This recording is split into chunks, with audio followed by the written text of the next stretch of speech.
नमस्कार, मेरा नाम मुकेश है। आपका इस ऑनलाइन क्लास में स्वागत है। आज हमारी गणित शिक्षण शास्त्र की क्लास है जिसमें मोस्ट इम्पोर्टेंट क्वेश्चनों को करेंगे और इसमें लगभग 15 क्वेश्चनों को आज सॉल्व करेंगे। 15 या 20 के लगभग क्वेश्चन रहेंगे और जो गत एग्जाम में आए हुए यानी पिछले एग्जाम में आए हुए सारे क्वेश्चनों का कलेक्शन है। तो मैं आशा करता हूँ आप इस वीडियो को शुरू से लाकर लास्ट तक देखिएगा और इस वीडियो को शेयर करना न भूलिएगा। तो चलो अपने स्टार्ट करते हैं। देखो, सबसे पहला क्वेश्चन है, योजना वो उद्देश्यपूर्ण कार्य है जिसे लगन के साथ सामाजिक वातावरण में पूरा किया जाता है। ये कथन किसका है? किलपैट्रिक का है, स्टीवेंस का है, या बेलार्ड का है, या स्पेंसर का है? योजना वो उद्देश्यपूर्ण कार्य है जिसे लगन के साथ सामाजिक वातावरण में पूरा किया जाता है। ये कथन किसका है? तो देखो किसका है ये ऑप्शन, अपन को आंसर देना है। तो आप जल्दी फास्ट आंसर दीजिए कमेंट्स बॉक्स में। मैं आपके कमेंट्स देख रहा हूँ और देखिएगा, इससे अपनी पहले की बहुत सारी क्लासें 15-20 की समथिंग हो चुकी हैं, उन्हें भी आप देख लीजिएगा। वो भी दोनों क्लास आपको फेसबुक पेज पर और यूट्यूब चैनल और फेसबुक सेम नाम है, maths by ER Mukesh Kumar. जो रेड कलर की मेरे वीडियो में जो पट्टी ऊपर लिखी हुई है उसमें मैथ जो चैनल का नाम है वही मेरे फेसबुक पेज का नाम है, और उसमें जो ब्लैक कलर की पट्टी चल रही है उसमें सारी डिटेल्स है। जिससे कि टेलीग्राम का चैनल भी है, टेलीग्राम का ग्रुप भी है, ईमेल आईडी है, व्हाट्सएप का नंबर भी है, और वहाँ पर आपको कोई भी डाउट लगता है तो आप वहाँ पर मेरे को पूछ सकते हैं। और मैथ की भी क्लास मेरी रहती है, गणित की सब, और SSC का मेरा मैथ भी अवेलेबल है। आपको यूट्यूब चैनल पर आपको पूरा सीरीज मिल जाएगी। आप मैथ की क्लास भी अटेंड कीजिएगा। और चलो देखते हैं तो ये इस क्वेश्चन का आंसर अपना कौन सा होगा। तो देखो सबसे पहला कौन सा होगा अपना, किलपैट्रिक। क्या होगा? किलपैट्रिक। यानी योजना वो उद्देश्यपूर्ण कार्य है जिसे लगन के साथ सामाजिक वातावरण पूर्वक किया जाता है। यह कथन किलपैट्रिक ने दिया था। तो ये आपको समझ में आया होगा, ये आंसर अपना सही है।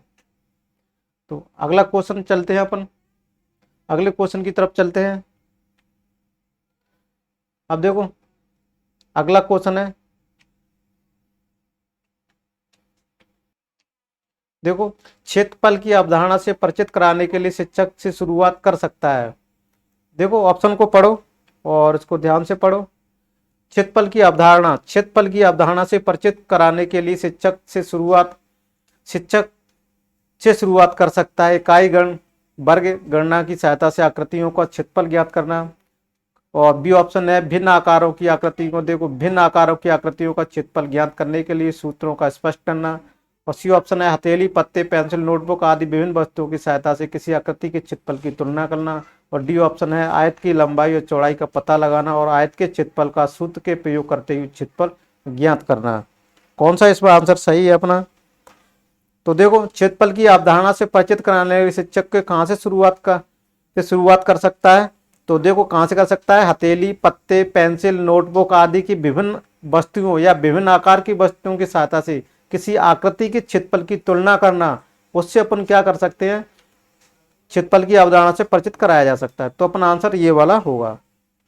अगला क्वेश्चन है, देखो अगला क्वेश्चन क्या कह रहा है, कक्षा 3 का बच्चा 482 को यानी 402 482 को 482 पढ़ता है, लेकिन क्या है, 4082 लिखता है। यह शिक्षक के किस ओर संकेत करता है? कि बच्चा कक्षा में एकाग्र नहीं है और ध्यान से नहीं सुनता है, या बच्चा ध्यान से सुनता है लेकिन स्थायी मान की समझ स्थापित नहीं कर पाया है, और गह है, बच्चा संख्या की अभिव्यक्ति के विस्तारित रूप तो लघु रूप में क्या है, भ्रमित है। और डी ऑप्शन है अपना, शिक्षक को स्थानीय मान विषय तभी पढ़ाना चाहिए जब बच्चे संख्याओं को भली प्रकार से लिखना सीख जाए। तो अपना कौन सा आंसर इसमें सही है? आप सही के आंसर की तरफ चलते हैं अपन। तो देखो जल्दी कमेंट्स बॉक्स में आप कमेंट्स कीजिएगा कौन सा सही है। तो देखो जब बच्चा ये लिखता है तो क्या होना चाहिए, बच्चा ध्यान से सुनता है लेकिन स्थानीय मान की समझ स्थापित नहीं कर पाता है। तो ये है, क्योंकि इसमें क्या सब स्थानीय मान का है, स्थानीय मान को नहीं समझ पाता है। अगला प्रश्न देखो, प्याजे का विश्वास था कि सामाजिक अनुदेशन से सीखना होता है, और गणित का एक शिक्षक प्याजे के सिद्धांत में विश्वास करते हुए कक्षा में बहुत सारे हस्तपरिचालकों और प्रयोगशाला गतिविधियों का प्रयोग करेगा। सामूहिक परियोजना और सामूहिक परिचर्या का प्रयोग करना, विभेदित अनुदेशन का प्रयोग करेगा, चौक और टॉक पद्धति का प्रयोग करेगा। पियाजे का विश्वास था कि सामाजिक अनुदेशन से सीखना होता है और गणित का एक शिक्षक पियाजे के सिद्धांत में विश्वास करते हुए। तो कौन सा ऑप्शन होगा ये अपना, आप आंसर दीजिएगा। पास्ट कौन सा ऑप्शन अपना सही होगा, कौन सा ऑप्शन सही होगा इसमें अपना?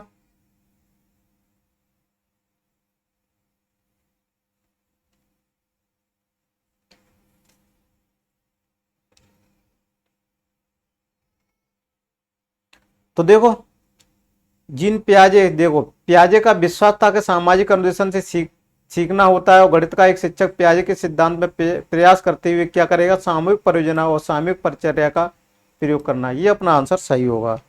अगला क्वेश्चन है गणित शिक्षण में, देखो गणित शिक्षण में ब्लॉकों मॉडलों का प्रयोग बालक में किस कौशल को उत्प्रेरित करता है, भावात्मक कौशल या क्रियात्मक कौशल या ज्ञानात्मक कौशल या इनमें से कोई नहीं। कौन सा आंसर इसमें सही है? गणित शिक्षण में ब्लॉकों मॉडलों का प्रयोग बालक में किस कौशल को उत्प्रेरित करता है, भावात्मक कौशल, क्रियात्मक कौशल, ज्ञानात्मक कौशल या इनमें से कोई नहीं। कौन सा ऑप्शन सही है? गणित शिक्षण में ब्लॉकों मॉडलों का प्रयोग बालक में किस कौशल को उत्प्रेरित करता है? तो आप कमेंट्स बॉक्स में जल्दी कमेंट्स कीजिएगा। तो अपना आंसर होगा इसमें क्रियात्मक कौशल। अगला है किन दो संख्याओं को गुणा करने पर 24 गुणनफल प्राप्त होता है। यह प्रश्न मुक्त अंत वाला प्रश्न है क्योंकि इससे एक से अधिक उत्तर हैं। किन दो संख्याओं का गुणा करने पर 24 गुणनफल प्राप्त होता है। यह प्रश्न मुक्त अंत वाला प्रश्न है क्योंकि इसके एक से अधिक उत्तर हैं। बद्ध अंत वाला प्रश्न है क्योंकि इसके निश्चित संख्या में उत्तर हैं। बच्चों को सामान्य समस्या समाधान रणनीतियों को सुझाता है ताकि वो सही उत्तर दे सके और अर्धसंज्ञानात्मक रूप से चिंतन करने में बच्चों की सहायता करता है। कौन सा ऑप्शन है इसमें, आप कमेंट्स बॉक्स में जरूर दीजिएगा। तो देखो किन दो संख्याओं को गुणा करने पर 24 का गुणनफल प्राप्त है। मुक्त अंत वाला प्रश्न है क्योंकि इससे कम एक इसके एक से अधिक उत्तर हैं। तो ये वाला अपना आंसर हो जाएगा। अगला प्रश्न है गणित सार संग्रह नामक पुस्तक के लेखक कौन से हैं। तो कौन से हैं इसका आंसर दीजिएगा। महावीराचार्य थे या फ्रोवेल थे या पेस्टिलॉजी थे या आर्यभट्ट थे या महावीराचार्य थे। गणित सार संग्रह नामक पुस्तक के लेखक कौन से, महावीराचार्य या फ्रोवेल या पेस्टिलॉजी या आर्यभट्ट। तो इसमें अपना कौन सा आंसर पास दीजिएगा, कौन सा आंसर है। मैं आप क्वेश्चन को चलो बोर्ड पर नहीं दिख रहा हो तो मैं बड़ा भी कर देता हूँ। तो इस तरह से अपन देख के आप बताइएगा। और क्वेश्चन भी आपको मैंने बड़ा कर दिया है तो आप जल्दी से फास्ट बताइएगा कि गणित सार संग्रह का नाम के पुस्तक के लेखक कौन है। आप कमेंट्स बॉक्स में कमेंट कीजिएगा। तो अपना आंसर महावीराचार्य। अगला प्रश्न है देखो उच्च क्रमणीय चिंतन कौशल पर आधारित प्रश्न की मांग करते हैं। तथ्यों नियमों सूत्रों के ज्ञान, एल्गोरिथम के ज्ञान, संकेतों और चित्रों के ज्ञान, कुछ सीमा तक संज्ञानात्मक प्रयास और ज्ञान।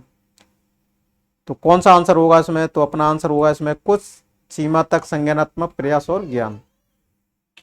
अगला प्रश्न है निम्न में से किन उद्देश्यों की प्राप्ति दार्शनिक होती है। शिक्षण उद्देश्य होता है, व्यवहारगत प्राप्ति उद्देश्य होता है, शैक्षिक उद्देश्य होता है या इनमें से कोई नहीं। निम्न में से किन उद्देश्यों की प्राप्ति दार्शनिक होती है। शिक्षण उद्देश्य, व्यवहारगत प्राप्ति उद्देश्य, शैक्षिक उद्देश्य, इनमें से कोई नहीं।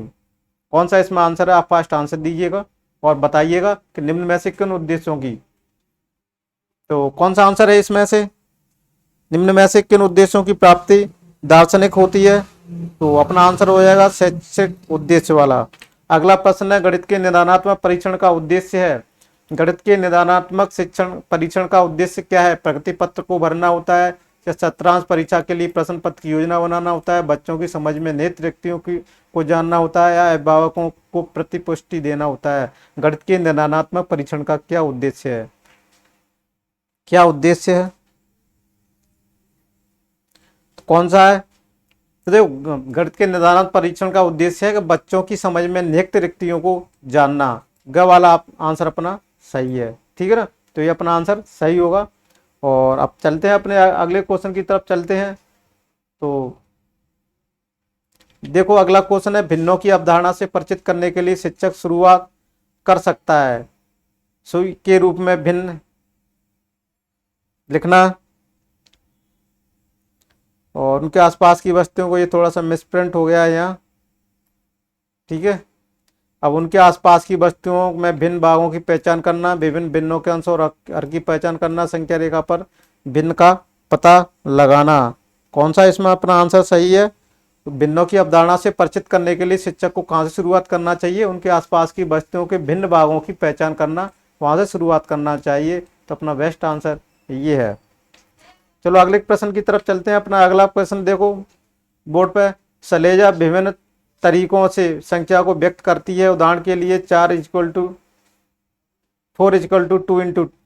2 यानी 4 बराबर है 2 धन 2, अथवा 4 बराबर है 1 धन 3 आदि। वो संख्या को किस विकासात्मक अवस्था पर है? परिणात्मक अवस्था, विभाजनात्मक अवस्था, गुणनखंडीय अवस्था या संक्रिय अवस्था? कौन सा आंसर है इसमें सही अपना? तो देखो इसमें कौन सा है, तो अपना आंसर आप कमेंट्स बॉक्स में जल्दी दीजिएगा। मैं आपको 10 सेकंड का समय दे रहा हूँ। 10 सेकंड में आप जल्दी से फास्ट आंसर दीजिएगा। कमेंट्स बॉक्स में कमेंट कीजिएगा जल्दी फास्ट। और आप देख पा रहे हैं कोई कमेंट्स नहीं कर रहा है। चलो जिसका सही आंसर है संक्रिय अवस्था। अगला प्रश्न है, आंकड़ों के विश्लेषण संबंधी विद्यार्थियों की समझ के आकलन के लिए सर्वाधिक उचित रूपात्मक कार्य क्या है? प्रश्नोत्तरीय, भूमिका निर्वाह, वर्ग पहेली, सर्वेक्षण आधारित परियोजना है। आंकड़ों के विश्लेषण संबंधी विद्यार्थियों की समझ का आकलन के लिए सर्वाधिक उचित रूपात्मक कार्य क्या है? कौन सा आंसर है इसमें सही है? तो देखो इसमें भी अपना डी वाला आंसर सही हो जाएगा। ये वाला आंसर अपना सही है। अगला प्रश्न है, एक अच्छा गणितज्ञ होने के लिए जरूरी है, क्या जरूरी है? एक अच्छा गणितज्ञ होने के लिए क्या जरूरी है? सभी अवधारणाओं को समझना, लागू करना, उनमें संबंध बनाना, या सवालों को उत्तर देने की तकनीकी में निपुणता, या अधिकतम सूत्रों को याद करना, या बहुत जल्दी सवालों को हल करना? तो एक अच्छा गणितज्ञ होने के लिए क्या जरूरी है? आप इसका आंसर दीजिए। क्या उसको अधिक सूत्रों को याद रखना चाहिए, या बहुत जल्दी सवालों को हल करना चाहिए, या सवालों को उत्तर देने की तकनीक में निपुणता होना चाहिए? तो एक अच्छा गणितज्ञ क्या पूछा है? एक अच्छा गणितज्ञ होने के लिए, एक अच्छा गणितज्ञ होने के लिए क्या जरूरी है? तो इसको देखो। तो देखो सबसे पहले बहुत जल्दी सवालों को हल करना। ये जरूरी नहीं है कि एक अच्छा गणितज्ञ बहुत जल्दी से सवालों को कर लेता हो तो वो अच्छा हो, या अधिक सूत्र याद कर रखे हो, उसको याद कर रखे हो तो अच्छा हो, या सवालों को उत्तर देने की उसमें तकनीक में निपुणता हो, नहीं। देखो सभी अवधारणाओं को समझना और लागू करना और उनमें संबंध स्थापित करना या बनाना, लॉजिकल उसमें थिंकिंग रहेगी, तार्किक, और सभी को। तो ये सभी अपनी चीज सही है। कौन सा कब वाला आंसर अपना इसमें सही होगा? अगला प्रश्न है देखो, मापन की अवधारणा विकसित करने हेतु अपनाए गए निम्न कार्यों को क्रम में लगाइए। शिक्षार्थी लंबाई मापने के लिए मानक इकाइयों का प्रयोग करते हैं। शिक्षार्थी मापने के लिए मानक इकाइयों का प्रयोग करते हैं। शिक्षार्थी सरल अवलोकन द्वारा वस्तुओं को सत्यापित करते हैं। शिक्षार्थी मोटर इकाइयों के बीच संबंधों को समझते हैं।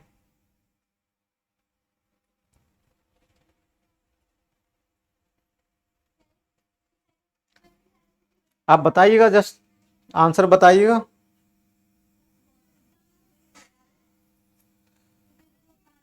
क्रम में सही लगाना है। शिक्षार्थी सरल अवलोकन शिक्षकों को स्थापित करना, शिक्षा इकाइयों के बीच संबंध को स्थापित करना।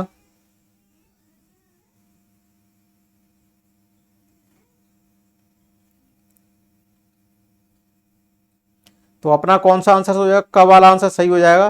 पहले क्या करेगा विद्यार्थी? शिक्षार्थी सरल अवलोकन वस्तुओं को सत्यापित करते हैं। फिर क्या करेगा? दूसरे शिक्षार्थियों की लंबाई मापने के लिए मानक इकाइयों का प्रयोग करते हैं। फिर शिक्षार्थियों की लंबाई मापने के लिए मानक इकाइयों का प्रयोग करते हैं, एक आ जाएगा। और फिर आ जाएगा अपना चौथा, कौन सा है? शिक्षार्थी मोटी इकाइयों के बीच संबंधों को समझते हैं। तो ये अपना आंसर, ये वाला आंसर सही हो जाएगा, ठीक है ना। तो अगले प्रश्न की तरफ चलते हैं। तो अगला प्रश्न है देखो अपना, सॉरी,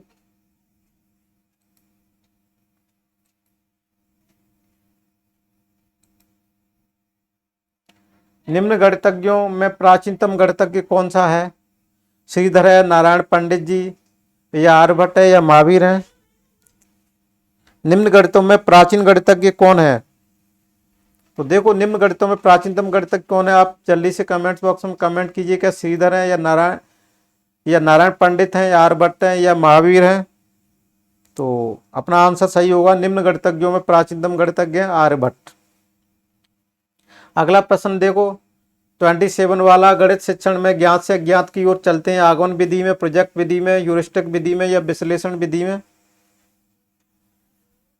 तो देखो गणित शिक्षण में ज्ञात से अज्ञात की ओर किस में चलते हैं, मैंने बता भी दिया था एक बार, क्वेश्चन इसके 2-3 आ भी गए थे, तो बहुत इंपॉर्टेंट टॉपिक है ये क्वेश्चन है। तो आगमन विधि और निगमन विधि, तो इसमें देखो आगमन विधि से गणित शिक्षण में ज्ञात से अज्ञात की ओर किस में जाते हैं, चलते हैं आगमन विधि में चलते हैं। और निगमन विधि में क्या करते हैं, अज्ञात से ज्ञात की ओर चलते हैं, उसको निगमन विधि बोलते हैं। तो इसका आंसर अपना कौन सा होगा, क वाला आंसर सही हो जाएगा।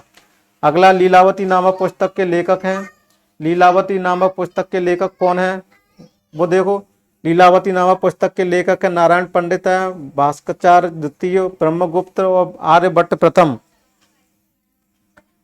तो लीलावती नामक पुस्तक के लेखक कौन है, तो देखो लीलावती नामक पुस्तक के लेखक कौन से आ जाएंगे, भास्कराचार्य द्वितीय है। तो ये अपना आंसर सही हो जाएगा। अगला क्वेश्चन है, भारतीय अंक गणित का सबसे प्राचीन ग्रंथ कौन सा है।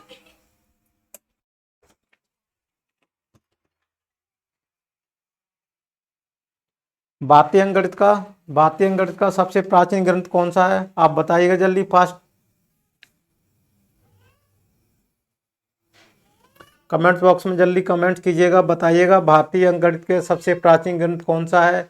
आर्यभट्ट है, लीलावती है, या बच्छाली हस्त ग्रंथ है, या ब्रह्मस्फुट सिद्धांत है, कौन सा ऑप्शन है। भारतीय अंक गणित का सबसे प्राचीन ग्रंथ कौन सा है, भारतीय अंक गणित का सबसे प्राचीन ग्रंथ कौन सा है, आप जल्दी से फास्ट आंसर दीजिएगा और कमेंट बॉक्स में कमेंट में जरूर लिखिएगा। और आप इस वीडियो को शेयर जरूर कीजिएगा, शेयर नहीं कर रहे हैं इतना तो आप, मेरा हक बनता है आप जिसको शेयर जरूर कीजिएगा, शेयर कीजिएगा, आप इस वीडियो को ज़्यादा ज़्यादा शेयर कीजिएगा अपने दोस्तों में, अपने टेलीग्राम पर, अपने व्हाट्सएप ग्रुप पर, अपने फेसबुक पेज पर, और आप इसको शेयर कीजिएगा, इससे ज़्यादा से ज़्यादा इस क्लास का लोग फायदा उठा सकें। तो बताइएगा इसका कौन सा आंसर है। आप लीलावती नामक पुस्तक के लेखक, सॉरी, भारतीय गणित का सबसे प्राचीन ग्रंथ कौन सा है,